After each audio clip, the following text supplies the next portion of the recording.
Os gregos morreram, Aristóteles morreu, e o pensamento grego foi pouco a pouco sendo substituído por um outro jeito de pensar a vida, o homem, o universo. E esse outro jeito também tinha um grande líder, um grande mestre espiritual, chamado Jesus. Jesus nasceu em Nazaré, 350 anos depois de Aristóteles. Aristóteles, você sabe, era grego, estudou na academia de Platão. Jesus era judeu e se formou no judaísmo. Aristóteles tornou-se um subversivo na academia. Jesus tornou-se um subversivo no judaísmo. Jesus disse coisas que ninguém tinha dito antes. E Jesus, grande sábio que era, respondeu à nossa pergunta: o que a vida tem que ter para valer a pena? E a resposta de Jesus é impactante até hoje. Por mais que vivamos numa sociedade de cultura cristã, a resposta de Jesus, quando anunciada com clareza, produz extraordinário impacto nos espíritos de quem ouve. O filé mignon da vida, a vida que de fato vale a pena, é a vida assumidamente dedicada ao outro. Isso é absolutamente incrível, sobretudo para nós, acostumados a ouvir que o sucesso da nossa vida tem a ver com o nosso próprio ganho, com a nossa própria riqueza, com o nosso próprio conforto, com o nosso próprio poder. Jesus dirá mais ou menos o contrário. O filé mignon da vida, aquilo que fará de você um vivente feliz, é a entrega, é proporcionar, é alavancar, é permitir que o outro viva melhor do que viveria se você não existisse. É permitir que o outro sorria o sorriso que, se você não fosse, ele não sorriria. É permitir que o outro sinta a alegria que, se você não estivesse, ele não sentiria. E aí sim, você terá vivido vida boa, vida que valeu a pena. Lição de Jesus. Bem, os exemplos podem ir ao infinito. Basta que alguém que você ame fique doente, para que você gaste num único cheque tudo que tinha guardado para si. E aí você descobre rápido o que vale mesmo na hora de viver. A minha filha Natália é a mais nova dos meus filhos, tem 13 anos hoje. Quando tinha 4, foi acometida de gravíssima doença, rara no Ocidente. Síndrome de Kawasaki, um vírus letal. Funciona mais ou menos assim. Esse vírus só aparece em crianças de 4 a 6 anos. Esse vírus, se desincubar, mata a criança na hora. Mas tem uma vantagem. Se ele não desincubar por 2 anos, ele acaba morrendo. E a criança está definitivamente curada. 2 anos só. 2 anos esperando. Eu olhava para minha filha na UTI e eu me dizia: por que não troca? Eu fico no lugar. A vantagem é óbvia. Eu fico aqui e a criança fica livre disso. Como não estava dando certo, eu fiz proposta irrecusável. Pegue 20 crianças com isso. Ponha os 20 bichos em mim e liberte as 20 crianças. Agora a vantagem é mais do que óbvia. Não esqueça de pôr a minha filha no meio. Bem, pensando assim, eu aprendi coisas sobre mim. Coisas que eu não sabia. Eu aprendi que para mim a vida não era o bem de maior valor. Continuar vivo não era o mais importante. Porque se fosse o mais importante, eu não trocaria. Se fosse o mais importante, eu jamais faria aquela proposta. Então, naquele momento, eu aprendi que havia alguma coisa que valia mais do que continuar vivo. Eu aprendi, então, a maior lição de Jesus de Nazaré. A maior lição. O que mais vale na vida, o filé mignon da vida. Eu aprendi que o amor vale mais do que a própria vida. Por isso propunha a troca.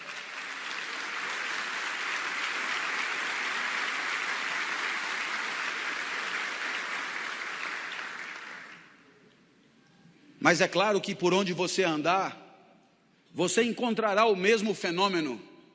Pessoas desesperadas lutando para diminuir o sofrimento de quem sofre. Na Boate Kiss em Santa Maria, nos desmoronamentos em Petrópolis e Teresópolis, nos incêndios em São Paulo, pessoas completamente despreparadas se atiravam no perigo em nome da proteção da vida alheia. Você encontra isso por onde você andar. Para desdramatizar, minha filha completou 13 anos em maio, e ela virou para mim e falou: papai, ela está completamente curada, portanto, e ela falou: papai, eu queria comemorar meu aniversário em casa, queria mostrar minha casa para os meus amigos, você deixa?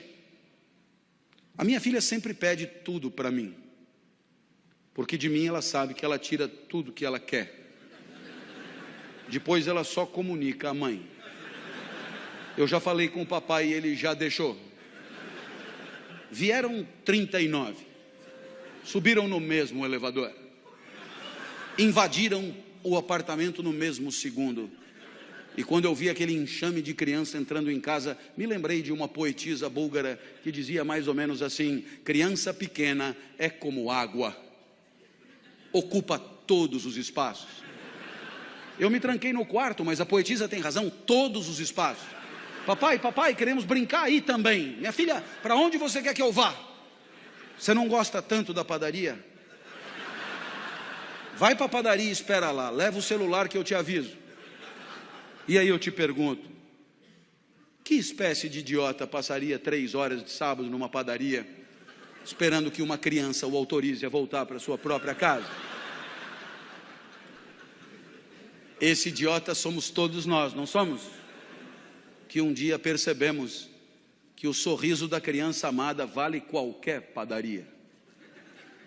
Minha filha me autorizou a voltar, e quando eu cheguei em casa, porque ela é muito legal, ela virou para mim e disse: papai, muito obrigado por ter deixado, eu me diverti muito. Eu sou emotivo, rapidamente as lágrimas brotam, e ela continuou então inapelável: eu queria te dizer mais uma coisa, eu adoro ser sua filha. Nossa, eu para ouvir aquilo passaria uma semana na padaria. Eu acho que eu abriria uma padaria. Nesse momento você poderia imaginar que o exemplo de Jesus encontra abrigo em situações de afetos familiares, e você poderia imaginar que aqui é trabalho, evento profissional, competidores à flor da pele, com sangue no olho e faca nos dentes. A lição de Jesus não encontraria lugar aqui. Eu tendo a discordar. Há 30 anos, como professor universitário, me perguntam por que escolhi essa profissão. E eu costumo brincar dizendo que Jesus explica. Porque se a vida boa é a vida dedicada aos outros, se o filé mignon da vida é a vida onde cada jaula e cada caloria é destinada a alegrar quem está na frente, se a vida boa é a vida em que o outro e o seu desabrochar são o maior valor, admita que a minha profissão é imbatível. Tudo é pelo aluno, é para o aluno, é em função do aluno. É o aluno que aprende, é o aluno que se forma, é o aluno que se capacita, é o aluno que se prepara, é o aluno que se posiciona no mercado, é o aluno que volta para você depois que está trabalhando para continuar estudando. Tudo é por ele, cada aula preparada, cada livro escrito, cada ensinamento dado é para que ele possa pensar melhor e viver melhor. Nada volta, nem salário tem. É evidente que é pelo aluno. Mas eu falo do professor a título de exemplo. Todas as demais profissões podem ser assim. Quando o médico volta para casa à tarde e às 4 da manhã é acordado, ao se levantar, ele talvez ganhe mais do que o professor, mas não é por causa disso que ele levanta. Nem ele, nem o dentista, nem o advogado, nem o psicólogo, nem ninguém. E aí eu costumo dizer, disse até uma vez num evento de mídia que depois na internet atravessou o país, que trabalhar é quebrar o galho de alguém. Trabalhar é quebrar o galho de alguém com conhecimento de causa. Trabalhar é quebrar o galho de alguém com formação. Trabalhar é quebrar o galho de alguém com método, com expertise, com protocolo. Mas trabalhar é, antes de tudo, quebrar o galho de alguém. Feliz daquele que consegue enxergar na alegria do outro o resultado das suas ações, do seu investimento, da sua dedicação e do seu empenho. E é evidente que alguém como você, que trabalha com um valor maior de felicidade, que é a segurança, é evidente que alguém como você tem claro no seu espírito que se você se empenha por progredir, por ampliar seus negócios, por servir ao maior número de pessoas, muito antes do que pensar no próprio enriquecimento, muito antes de pensar no próprio acúmulo de recursos, muito antes de pensar na própria fatia de mercado, muito antes de pensar em si, você sabe o quão bem você faz às pessoas que bateram a sua porta. Você sabe o quanto as pessoas confiaram em você para bater a sua porta. Você sabe o quanto as pessoas que não dominam o setor como você domina, confiaram em você para entregar a você a segurança daqueles que ela mais ama, seu maior tesouro, seu bem mais precioso. E você enxerga isso, entende a responsabilidade que é a sua, e sabe que a tua maior responsabilidade não está na simples ampliação dos teus negócios, mas está na proteção daqueles que acreditaram em você, na proteção daqueles que em situação de não defesa, de situação de insegurança, vieram bater a porta e confiaram nos serviços que oferecem. Portanto, você entende que só isso dará a você a dimensão do sentido do trabalho, o sorriso do outro, muitos outros, mas muitos outros, famílias inteiras, enorme quantidade de gente que sorri um pouco mais, por se sentir um pouco mais seguro. Aí está o sentido do seu trabalho. O resto é tabela, números, gráficos, de frieza impiedosa, e que pouco ou nada justificariam o seu empenho extra, a sua dedicação extra, porque é exatamente olhando no olho daqueles que confiam em você, que você se sente importante, e não contribuindo com números frios e porcentagens que nelas mesmas nada querem dizer. Essa é a lição de Jesus de Nazaré.